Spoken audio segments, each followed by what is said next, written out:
shirikishi au posi jamii. Sasa posi jamii ni ishu ambayo ni pana sana, lakini haikuishia hapo, ikaenda mbele zaidi, ikaona kwamba lazima itiwe mkazo kupitia serikali za mitaa. Sasa ikafika mahali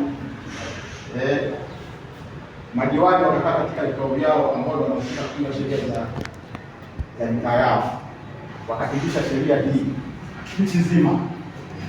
Sasa sheria inapokuwa imepitishwa, ina maana sasa inapitishwa na madiwani ambao tunawapa mambo ya kutengeneza sheria katika mitaa yetu, yaani inakuwa ni sheria.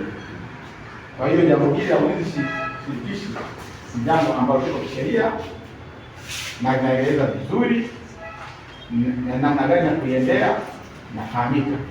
Nadhani nayo kupitia Konsikata Mafuta Batibasi ya mwana hapa amekuwa akipita huko na waelekeo hawa na si kweli.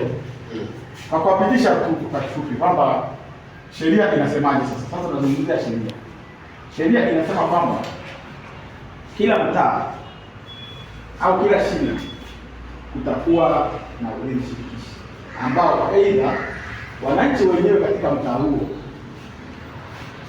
hapo tuelewane, aidha wananchi wenyewe katika mtaa huo watajiwekea utaratibu namna ya kulinda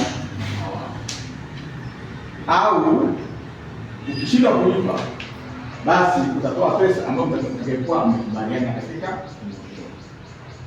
hiyo. Ni lazima, na hizo hela tunajiwekea utaratibu wa namna gani